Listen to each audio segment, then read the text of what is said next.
Bienvenidos a un nuevo episodio de Pensar Fuera de la Caja. Estoy muy contenta de recibir a Daniela Asa, licenciada en Comunicación Social, recibida en la UBA, influencer, creadora de contenido, un montón de cosas, Dani. Gracias, Cami, por invitarme. Un placer estar acá. Me encanta que estés. Nos conocimos en pandemia, virtualmente, y hoy por fin nos dimos un abrazo. Totalmente. Bueno, hoy vamos a hablar de sexualidad, maternidad y discapacidad. Y lo primero que quiero preguntarte es que me definas para vos, más allá de los conceptos que existen y que los podemos encontrar en los libros, ¿qué es para vos la discapacidad? Bueno, mira, ¿qué es para mí y qué es, no? La discapacidad. Cuando entendemos la discapacidad, necesitamos concebirla fuera de los parámetros de lo individual, ¿no? La discapacidad no es algo meramente individual, por el contrario, tiene mucho que ver con lo social. Sí. ¿Esto qué quiere decir? Que cuando, te lo pongo en un ejemplo bien cercano, que si yo salgo de acá y un auto me tapa la rampa, es ahí cuando yo más tengo discapacidad.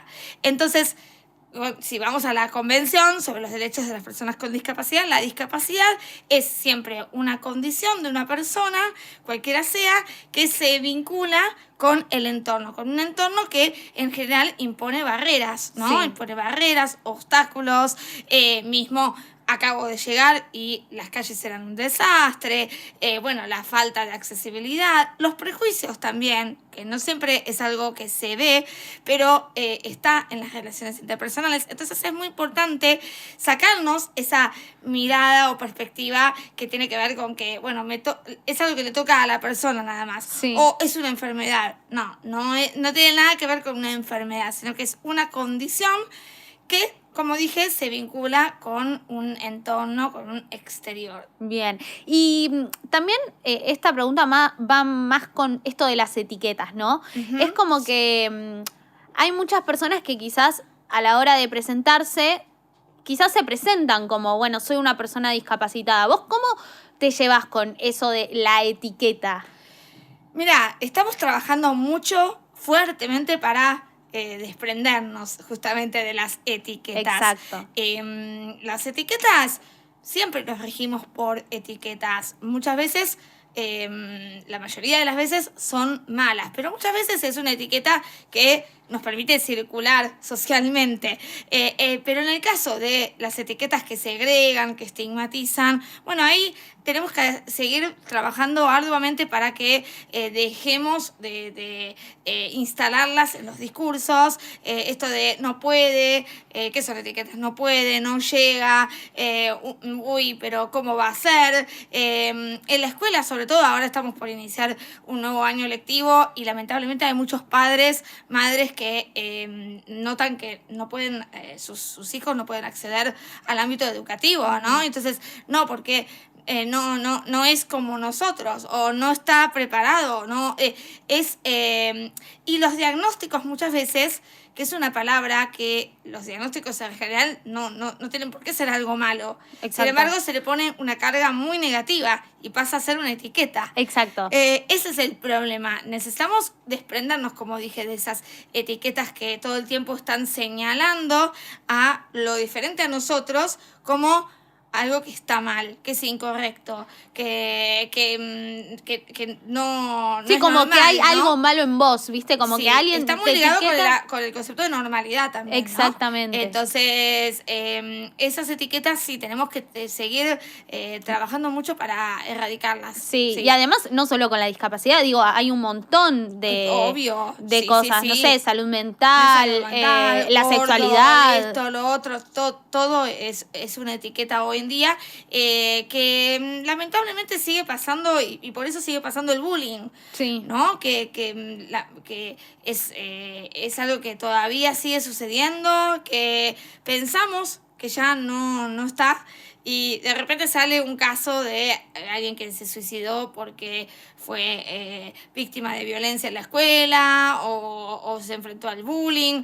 Entonces, necesitamos como empezar a considerar lo diferente más desde lo positivo, Sí. que ver lo negativo o la vulnerabilidad, ¿no? Que pensamos que tiene. En Sí. realidad no son vulnerables. Sí, y que la sociedad esté preparada para eso, ¿no? Porque creo que la sociedad no está preparada. No, para nada. La sociedad esté preparada tiene que ver con la educación, con políticas educativas, pero no solo políticas educativas, sino desde casa. Esto de sentarte con tu hijo o hija y leerle un cuento que tenga que ver con diversidad, ver una película, hablar. El otro día veía, creo que era un psicólogo el que hablaba, en un discurso en la radio, creo que en una entrevista, y dice, antes que empiece el año lectivo, sentate 5 minutos a hablar con tu hijo y explícale que lo diferente no está mal, que todos somos valiosos, que ser diferente está bien, ¿no? Todo eso que tiene que los niños tienen que interiorizar desde edad temprana, ¿no? Ayer subí una canción que yo le estoy cantando a Lucas, que no la voy a cantar. No. Ay, ¿cómo que no? Dani, si te traje para que cantes. No la voy a cantar, pero dice, yo puedo, yo me lo merezco, ¿no? Yo me abrazo. Como todas cosas que no solamente los niños tienen que aprender para sí mismos, sino para los demás. O sea, que como somos está bien, ¿no? Sí, y es nuestra esencia. Y también porque vivimos en comunidad. Exacto, y siempre siempre las relaciones humanas tienen que llevarse por la empatía, Sí. creo, ¿no? Con la empatía, por la solidaridad, por el preguntarnos, bueno, ¿qué necesita el otro? ¿Le doy una mano? Vamos a ver en qué lo puedo ayudar. Creo que eso es fundamental. Sí. Bueno, y hablaste mucho de la casa, de esto del bullying. Y quiero ir un poquito a la Dani chiquita, ¿sí? ¿Cómo fue tu crianza, no? Tus papás, tu entorno familiar, tu círculo más íntimo. Bueno, lo primero que yo siempre digo cuando me preguntan sobre mi familia es que siempre me invitaron a verme capaz. Eso fue clave en toda mi vida. Yo soy un adulto que se percibe capaz porque creyeron en mí. Y eso, tengas o no discapacidad, es fundamental. Mucho más cuando tenés una condición, ¿no? Que pesa mucho con el entorno. Pero eso fue fundamental porque era, bueno, te vas a caer, te podés levantar, ¿no? Obviamente vamos a estar siempre para ayudarte como colchón, y siempre fueron un colchón clave, pero me permitieron caerme, me permitieron hacer cosas, probar, intentar, sí les importaba que yo tuviera una condición, pero pesó más el hecho de que yo me viera con mis posibilidades y pudiera tener una autoestima sólida que sus dudas, su incertidumbre. Y eso fue como muy, muy importante en la crianza. Después, obviamente, siempre atentos a mis necesidades. En mi adolescencia, por ejemplo, que fue una época muy conflictiva, como todas las mujeres, obviamente, y yo con mi condición era como que me percibía muy diferente, pero en el sentido negativo, ¿no? A las demás mujeres, me comparaba todo el tiempo, me veía al espejo y no me quería, no me aceptaba. Y ahí siempre estaban, sobre todo las mujeres de la familia, mi mamá, mis hermanas, ahí para contener también. Entonces la conversación siempre fue muy importante también. Siempre estaban ahí cuando yo me sentía mal, como para que no iban a evitar que yo llorara, No, que yo obvio. estuviese mal, pero sí, como dije, como colchón para atender mis necesidades y decirme, bueno, todo va a estar bien, o darme el abrazo que necesitaba. Entonces, bueno, creo que para mi adultez hoy en día fue clave tener ese entorno familiar que creyera en mis capacidades, en mis fortalezas, ¿no? Que siempre cuento la misma anécdota y te dejo la próxima pregunta. Cuando yo quería salir a la calle, Sí. yo estaba en el postoperatorio, estaba como encerrada en casa, no daba más, y fui y le dije, quiero salir porque yo ya no aguanto más estar entre estas paredes. Bueno, pero pará porque te ¿Esto estás a qué edad, recuperando. más o menos? Y en mi adolescencia, pará porque te estás recuperando, justo estás dando los primeros pasos. ¿Sí? Bueno, pero por favor.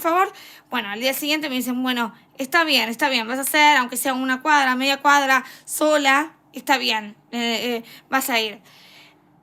Mucho tiempo después me enteré que mi papá venía conmigo atrás.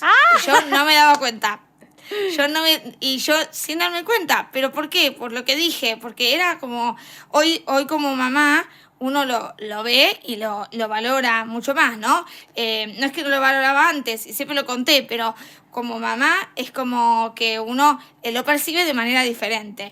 Esto de, bueno, nosotros queremos que nuestros hijos crezcan o se desarrollen de manera positiva, ¿no? Sí, con confianza. Con confianza, creyendo que pueden, dándole herramientas, pero no limitándolos. Exacto. Lamentablemente en discapacidad lo que sucede es que las familias no cuentan con los recursos muchas veces, o el conocimiento, la información. Por eso lo que hacemos en las redes sociales es muy importante con las familias, para que puedan darle, y a cada rato me escriben que me dicen, yo aprendo muchísimo con vos y yo trato de darles esas herramientas a mi hijo, porque es muy importante, porque creer que siempre van a ser niños no es la solución, ¿no? Totalmente. Tenemos que pensar que esas personas, esos niñas con discapacidad, un día crecen. Sí. Y un día quieren independizarse, quieren hacer cosas, ¿no? Entonces, el deseo de esa persona no las va a poder hacer, eso es verdad, pero hay un montón que sí. Sí. Entonces, facilitar los apoyos para que suceda es importante. Sí, y también eso, el deseo, ¿no? El deseo de la persona de ser autónoma, de tener su propia vida, de no depender tanto de tus padres, de tus hermanos. Y quería hacerte una pregunta puntual, ¿no? Esto de cómo las personas con discapacidad quizás tienen limitaciones en cuanto a lo económico también, ¿no? Vos que estás más en el tema, ¿lo ves eso? Sí, totalmente. Creo que los recursos económicos lamentablemente pesan un montón a la hora de poder acceder a los tratamientos, a la hora de poder mejorar la autonomía, la independencia, como decías. Muchas familias, cuando hablamos de discapacidad no hablamos de acá Capital Federal solamente. No, por eso. Hablamos de todo un país, a lo mejor, obviamente sin desmerecer ningún entorno, ningún lugar, pero hay lugares a donde la información no llega de la misma manera, los recursos no llegan de la misma manera, familias que son como, están muy escondidas o que no se animan tampoco a preguntar, no se animan a consultar, a poder acceder, o no saben directamente, no saben que pueden, no saben cuáles son sus derechos. Y entonces ahí está como la importancia de facilitar esa información, y que si bien obviamente no todos llegan a las redes sociales tampoco, las redes sociales sí facilitan muchísimo la información y amplifican. Entonces, saber cuáles son los derechos que tiene una persona con discapacidad, que lo sepan las familias, es fundamental. Sí. Porque en cuanto a lo económico, hay muchísimos derechos que está, por ejemplo, el pase libre, hay muchísimos beneficios, no sé si son beneficios, la palabra es beneficios, pero hay un montón de cuestiones que las familias pueden reclamar en cuanto a lo económico y no lo saben. Claro, ¿no? Sí, trámites, me imagino. Exacto. También cuestiones burocráticas. Cuestiones burocráticas, simplificar. Bueno, está el certificado único de discapacidad, que muchas familias no saben que existe. Entonces, y que te permite acceder, por ejemplo, a circular en transporte, ¿no? Sí. Hay muchísimos. Está muy relacionado lo económico con la carga que tenemos. Y, por otro lado, tener una discapacidad es muy caro. Es muy caro porque todo sale, hay muchos insumos que son importados, hay cirugías, tratamientos que de repente tenés que ir a otro país a hacerlo porque acá no se hace, o no sabés, tenés que llegar al diagnóstico y tenés que viajar para eso, para conocer qué es lo que tiene tu nene. Y yo, por experiencia propia, por ejemplo, al no haber accesibilidad, por ejemplo, en el transporte, uno que tiene que hacer, pagar un Uber o un Claro. o un Cabify. Entonces todo eso es muy caro. Moverme para mí, que no tengo auto, es Carísimo. una odisea. Sí, entonces llegar a fin de mes para cualquier persona con discapacidad, y si le sumas la falta de inclusión laboral, bueno, tenemos Sí, el sí, combo. o sea, no es solamente los tenemos tratamientos, es como todo un día a día, es lo que hablar de cotidiano. discapacidad es hablar de muchas variables. Sí, sí. No podés hablar de una cosa sin hablar de la otra. Eso, lo económico que vos decís, está relacionado con la falta de inclusión laboral, porque la persona con discapacidad no puede tener su propia economía, construir su propia economía, porque no la incluyen en los trabajos. Y entonces no puede acceder al tratamiento. Y así se hace un loop como muy triste en la vida de cualquier persona con discapacidad, que nada, uno la verdad que tiene el privilegio, la fortuna de poder haber construido un trabajo y sostenerse, pero la verdad es que no es la realidad de todas las personas. Exacto. Y entonces tenemos que seguir trabajando en todo eso. Sí, buenísimo. Me encanta esto que lo digas, porque también es un poco, bueno, recién hablábamos un poco de la publicidad en general, ¿no? De esto de transmitir un mensaje de inclusión, pero estaría bueno que ese mensaje que uno transmite también se lleve a cabo en la normalidad de la sociedad, así, entre Claro. comillas, la normalidad, ¿no? Porque, Sí, como dijiste, la normalidad tampoco no existe. existe, pero sí, en la vida cotidiana, Exacto. en los discursos de la vida cotidiana, sí. Está muy instalada esta mirada que es histórica, que prevalece sobre la persona con discapacidad, que sufre, que le falta algo, que tiene un problema. Está muy latente todavía, la tenemos que capacitar. Yo te digo, por ejemplo, en las capacitaciones que yo hago, la verdad que no he tenido a medios de comunicación entre Claro. las consultas. No he tenido medios de comunicación que se capacitaron en discapacidad. Por lo menos yo, a lo mejor han accedido a otras personas, a otras charlas, a otras... Pero bueno... No creo. No crees. Bueno, pero la verdad que yo miro las noticias y entiendo que no, porque es un lenguaje mal utilizado, un mal uso del discurso en torno a la discapacidad. Y ¿no? esto de la etiqueta también, Corrigiendo ¿no? la etiqueta, El prevaleciendo titular. la etiqueta, prevaleciendo el no puede o un a pesar de, ¿no? Sí. Entonces... Como lo milagroso también. Como lo milagroso o exacerbando, ¿no? Y exagerando mucho la condición, ¿no? Como si fuese... A ver, está muy bien que nosotros contemos nuestra historia. Yo la cuento, la verdad que yo la cuento y muchas veces me dicen te admiro, te felicito, me encanta. Pero es muy importante que además de la historia pese lo educativo, porque si no caemos como en eso de la historia de luz y y esto de una mirada heroica de la discapacidad y es importante entender que somos personas, ¿no? Y esto que yo estoy comunicando mucho sobre mi maternidad es para también deconstruir esto de que, bueno, la persona con discapacidad no puede maternar, no puede tener relaciones sexuales, no puede tener una pareja, que son todas miradas muy obsoletas sobre la discapacidad. Sí, y ya que entramos con eso, yo quería como empezar por todo lo que tiene que ver con la sexualidad y después terminar con la maternidad. Digo, cuando vos eras más chica, adolescente, que empieza todo este deseo sexual de ver a un chico que te gusta, o capaz desde más chica, ¿no? Uh-huh. ¿Qué te pasaba a vos? ¿Cómo lo viviste todo eso? Y yo siempre lo cuento como esa etapa que me costaba un montón, ¿no? Era como decir, uy, pero yo...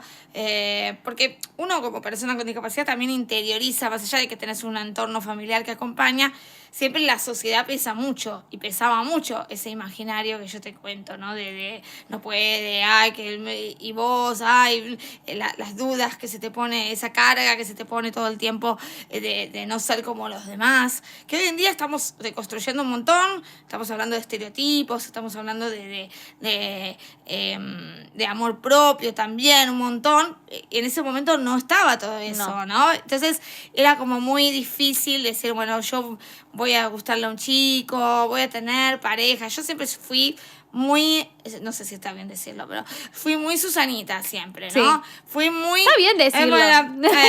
Pero fui muy bueno, yo quiero mi pareja. Amor, bien patria y constelu- familia. Amor, patria y familia. Muy, muy de que, obviamente yo, la verdad que están bien todas las experiencias, pero yo en mi caso siempre fui así, ¿no? Jugaba a la mamá también, o sea, siempre fui muy así. Y bueno, en esa edad siempre era como, ay, y no le voy a gustar a ningún chico. Y incluso la primera vez con mi marido, que yo siempre la cuento a través de las redes, de cómo fue, tuvo sus momentos de crisis. ¿No? Claro.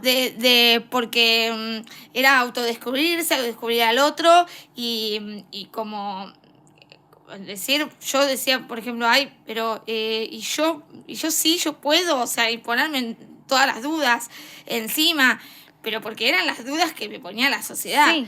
Y gracias a mi marido, que es un gran compañero, siempre eso costó mucho menos.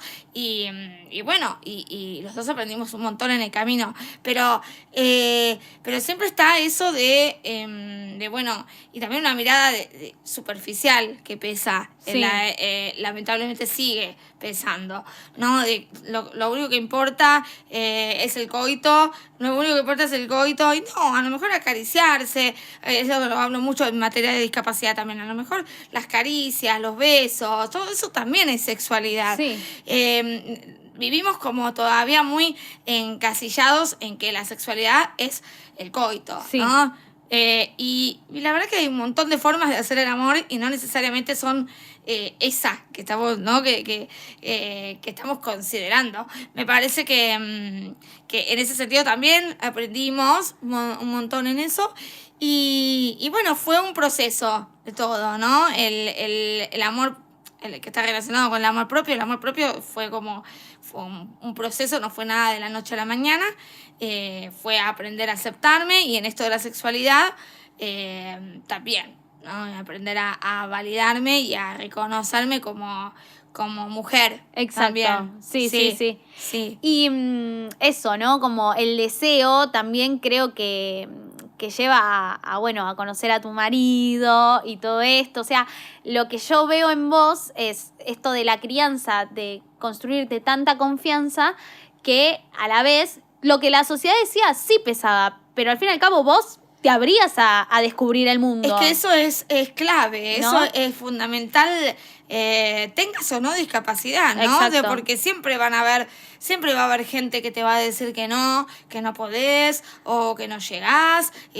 A lo mejor yo siempre pongo el ejemplo como de las familias, ¿viste? Familias muy tradicionales que de repente le dicen, no, porque vos tenés que ser de esta manera, vos tenés que ser médico o abogado, vos tenés que ser, y vos querés salirte de eso y querés ser otra cosa y te gusta, no sé, otra profesión, querés ser artista, querés ser lo que sea. Es un poco eso, ¿no? Vos querés ser lo que querés ser, o sea, y no lo que te dicen los demás que tenés o que claro, creen que debes ser. Sí, parece otra lengua, pero es así. Sí. Creo que tenemos que salirnos un poco y creo que somos responsables. A veces es la sociedad, pero nosotros también somos muy responsables de decidir qué destino queremos tener, ¿no? Obviamente pesan los recursos, pesa la sociedad, muchas veces los apoyos son limitados y no tenemos tantas condiciones positivas, pero seguramente tendremos algo en lo que podremos salir adelante y podremos como trabajar para tener lo que queremos, ¿no? Me parece que lo decía en otra nota, ¿no? que salió, la gente no está soñando, y eso me parece como re triste. La gente se queda con bueno, yo tengo esto y está bien, listo, es suficiente. Y me parece que trabajar por los sueños es también muy, muy importante. Sí, y motivador perdidos. también. Sí, aunque no te salgan, obviamente, hay cosas que no que no van a salir. Yo, por ejemplo, a mí me gustaría, no sé, a mí me hubiese encantado escalar una montaña, pero eso nunca va a suceder. Pero me quedo con lo que sí, ¿no? Y siempre quedarte con eso, quedarte con lo que sí podés, en lugar de tirarte el látigo con, bueno, no voy a poder nunca, bueno, no puedo, no salgo de mi casa, no. Creo que en eso sí tenemos que poner más voluntad, aunque no es todo, pero tenemos que poner más voluntad y predisposición para verle el lado positivo a las cosas. Sí, y cambiar un poco el chip también, porque, bueno, hablando con psicólogos y todo eso, es como que, bueno, la mente no, generalmente es un enemigo, o sea, no te va a decir cosas lindas. Nosotros tenemos que lograr entrenar nuestra mente para poder... incentivarnos, Sí. motivarnos. Y es un trabajo diario. Totalmente. Es un trabajo diario. Hay días que no te querés ni ver, ¿viste? Sí. Que hay días que malos, que llorás todo el tiempo. Bueno, yo lo viví en puerperio, lo estoy viviendo en puerperio. También Las hormonas. las hormonas, todo, que era puro llanto hace Ay. unos días. O sea, lloraba todos los días llorando. Pero lo importante es que vos lo permitas, ¿no? Que eso es re importante. La gente tampoco se está permitiendo eso. Llorar, descargarse, hablar. Es que el mensaje... Y como que, ay, no, yo tengo que estar con la sonrisa así Sí. todos los días. Y no es así, ¿no? Tenés que permitirte eso. Y bueno, al otro día será otro día, ¿no? Por algo es otro día. Sí. En donde vos te levantás y bueno, y a lo mejor las cosas fluyen un poco mejor. O tenés otra fuerza, o tenés otra... Pero permitirte eso, liberarte. Sacarte toda la energía negativa. En mi caso es llorando, en otro será, no sé, escribiendo, o cantando, o gritando, o rompiendo algo. Pero creo que eso también está muy...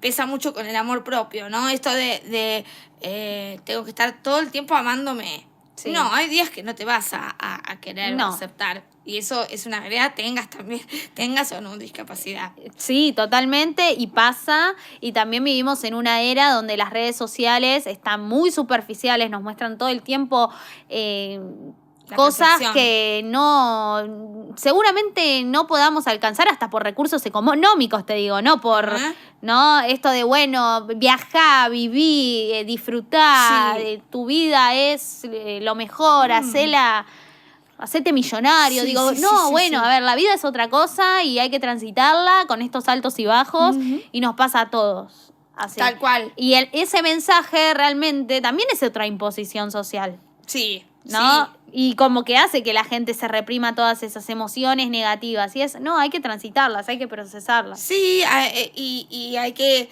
también salirse un poco de esos discursos, ¿no? Porque hay veces que seguimos como dándole, Alimentándolo. ¿no? Alimentándolo todo el tiempo, que no nos hace bien, y hacernos cargo de que, no, bueno, esta cuenta no me gustan los mensajes No. que está dando. Bueno, unfollow, listo, chao, dejo de seguir, le mando besitos y chao.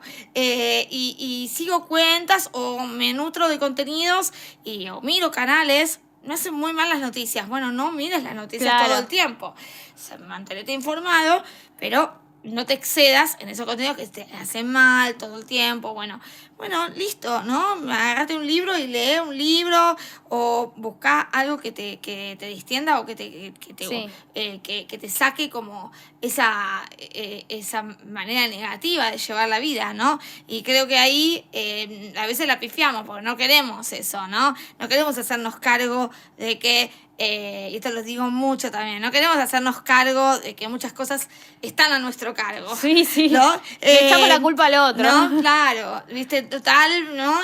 Bueno, pero, no sé, recién hablábamos de creadoras de contenido, influencers que tienen muchos millones de seguidores, bueno, y que tal vez el discurso que dan no te identifica, bueno, pero vos estás siguiéndola, Sí, ¿no? le estás poniendo like. Entonces, creo que ahí, bueno, hay que humanizar un poquito más las redes sociales. Sí, y también es esto que decís muy importante, es como me tengo que hacer cargo, o sea, yo le echo la culpa a las redes, pero ¿quién está consumiendo las redes? Vos.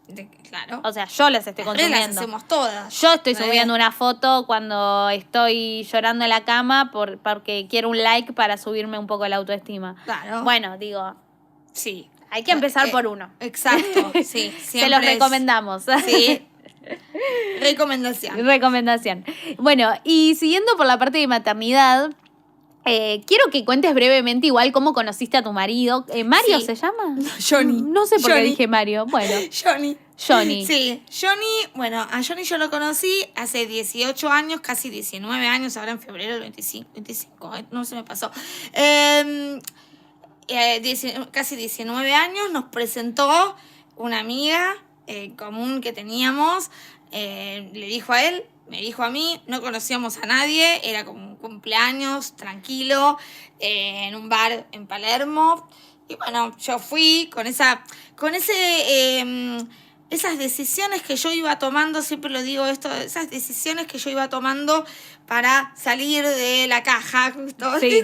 para salir de la caja que me invalidaba o me decían, vos no vas a poder conocer a nadie. Bueno, eso yo dije, bueno, en esa decisión era estudiar, era salir más, entonces en mis 20, por ahí 21, ahí yo estaba en esa racha. Como decisiones más racionales, como Claro, bueno, lo voy a decir, hacer por esto, claro, ¿no? ¿por qué no desde lo salgo emocional. una noche de verano, no? Aunque me dé fiaca, Exacto. me saco el pijama, esas decisiones que tomamos y que al final nos hacen como un destino, construir un destino que no esperábamos, ¿no? Exacto.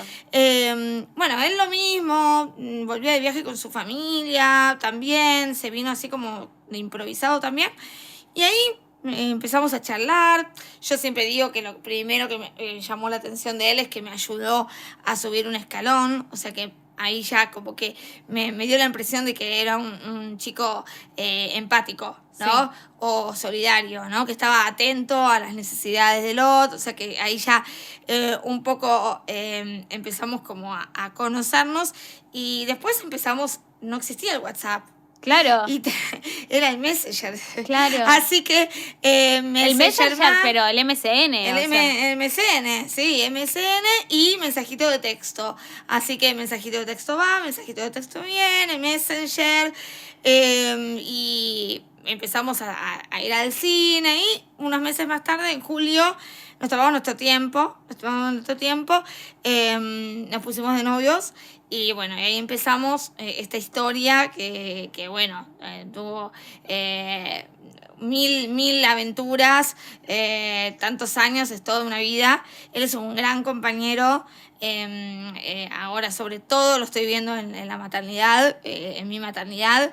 Te decía, es de esos que te dicen sos una gran mamá todo el tiempo, o que te dicen salí con tu mamá, así te distendés, ¿no? Lo mismo cuando me pasó cuando estuvimos con el tema lactancia, también muy compañero, eso, muy Qué lindo. compañero.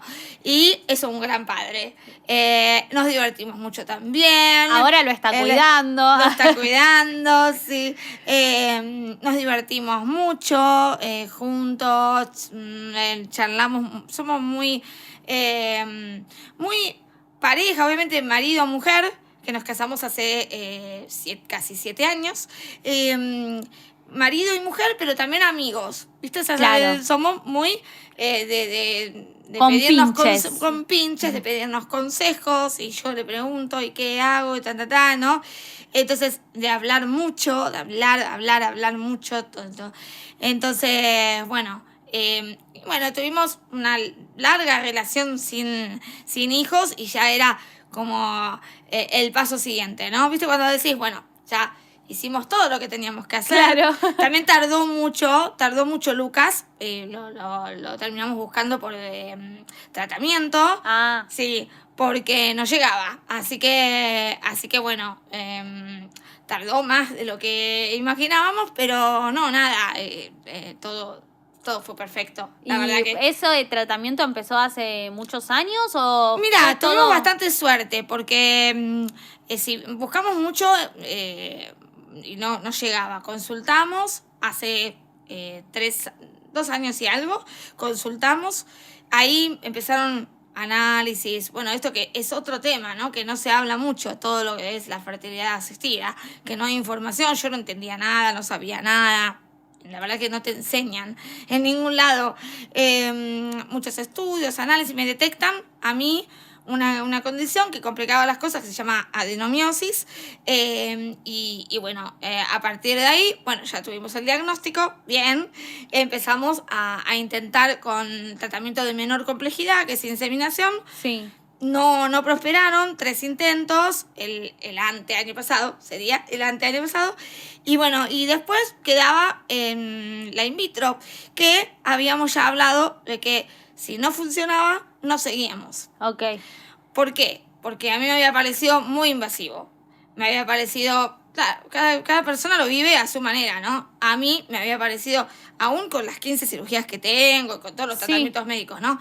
Me pareció como muy fuerte, ¿no? Entonces, pero hormonalmente, o sea, todo lo que vos sentías. Hormonalmente, tratamiento en sí, como ir muchísimas veces, las inyecciones, o sea, quien lo vive, o sea, lo va a entender, Sí. porque es así. Entonces yo le había dicho, bueno, lo vivo una vez, y bueno, un embrión implantó y es Lucas. Y Lucas apareció. Y llegó, por eso decimos que es nuestro milagro. Ay, porque qué lindo. Si no implantaba, tampoco teníamos... Yo siempre digo, sobrevivió un embrión nada más. Era él, o sea, era él. Así que bueno, es el milagro, porque la verdad que tampoco esperábamos. Claro. No lo esperábamos, porque en general a la primera in vitro no funciona. Y funcionó. Qué implantó lindo. enseguida.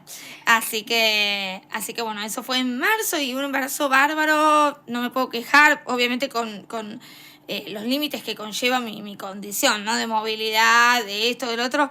Pero la verdad que nunca imaginé que iba a tener un embarazo tan ágil. Mira.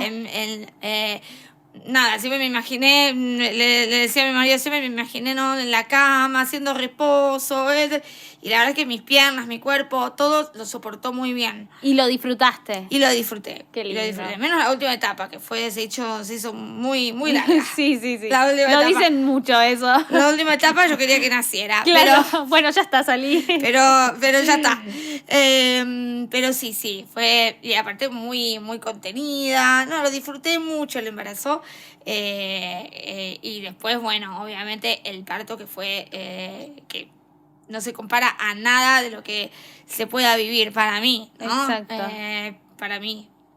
Qué lindo. Y también preguntarte esto, ¿no? Bueno, te sometiste, por así decirlo, a todo lo que es el sistema de salud. Uh-huh. Y a mí una curiosidad que me daba era esto de quizás cuando vas al ginecólogo o a la ginecóloga le planteás, vos, quiero ser madre, ¿existen prejuicios de parte de totalmente. algunos médicos? Yo no los viví, tuve la fortuna de no haberlos atravesado, pero sí, un montón.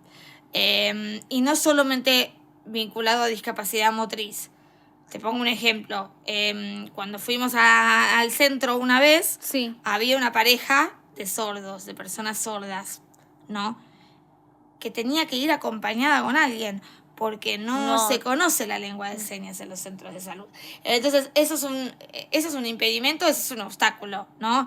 Que nace del prejuicio de pensar que las personas sordas no van a querer tener hijos, no hacen tratamientos, ¿no? Y esto es lo que constantemente estamos pensando, no, la persona con discapacidad no hace, no actúa, no, ¿para qué vamos a hacer esto? ¿Sí? No van a considerar. La persona con discapacidad está en su casa, guardada, encasillada. Error, ¿no? La persona con discapacidad tiene que poder hacer, accionar, y en cuanto a salud, esto se ve mucho. A mí no me pasó, pero sé de casos de mamás con discapacidad que estaban embarazadas y sí, se las ha cuestionado muchísimo, y eso organizaciones y instituciones lo difunden mucho, ¿no? Los casos de mamás que han sido cuestionadas. A mí me han cuestionado después. Mira, en las redes. En En las redes este prejuicio de ¿y cómo vas a hacer? Y no pensás que es egoísta porque te va a tener que cuidar a vos, y le van a hacer bullying en la escuela por tener una mamá como vos, y cómo lo vas a cargar, se te puede caer, que esto, que lo otro. Bueno, a mí me pasó después, pero en cuanto a los tratamientos pasa un montón, sí, incluso en otras provincias o en otros lugares se les sugiere el aborto a mamás con discapacidad. Terrible. ¿Te parece? Terrible, porque ellas tienen el derecho de decidir también. Y la propia familia a veces, ¿no? Sí, obviamente cada caso es particular, ¿podemos hablar de que no todos los casos son viables? Sí, podemos hablar, ¿no? Sí. Hay que ver qué tipo de discapacidad, qué tipo de condición, si es intelectual, si es motriz, ¿no? Obviamente, eso es siempre discutible, sí. Pero la generalización de decir que todas las personas con discapacidad se rigen de la misma manera y no pueden ser mamás o papás, no, es una regla absurda, ¿no? Que viene de ese prejuicio, como decís, de pensar que no. Entonces, bueno, pasa un montón, pasa que en los sanatorios, en los hospitales, tampoco hay accesibilidad, muchas veces. Como te digo, no hablamos de motriz nada más, hablamos de personas ciegas también, sí. El sistema braille, un montón, el autismo, el uso de los pictogramas. Bueno, hay un montón de cuestiones que todavía tenemos que seguir difundiendo y trabajando para que suceda, ¿no? Sí, y por eso estamos acá. Y por eso. Gracias, Dani. No, gracias. Sos lo más. Gracias a vos. La verdad me encantó tenerte acá. Gracias por estar. Y bueno, contale a la gente sí. Tus redes sociales, dónde te pueden encontrar. Bueno, tengo el nombre de usuario más complicado de la red, sí, así que... me di cuenta, Dani, no te lo quería decir, pero... No, pero me encuentran como Daniela Aza, AZA, en Instagram, con nombre y apellido, y estoy en daniasa.com también, estoy en TikTok también, así que es muy fácil encontrarme igualmente, así que bueno, para lo que necesiten, a disposición. Genial, bueno, muchas gracias, Dani, por venir. Gracias a vos. Y se viene seguramente otro episodio de Pensar Fuera de la Caja. Pónganle like al video si les gustó, suscríbanse y muchas gracias. Hasta la próxima.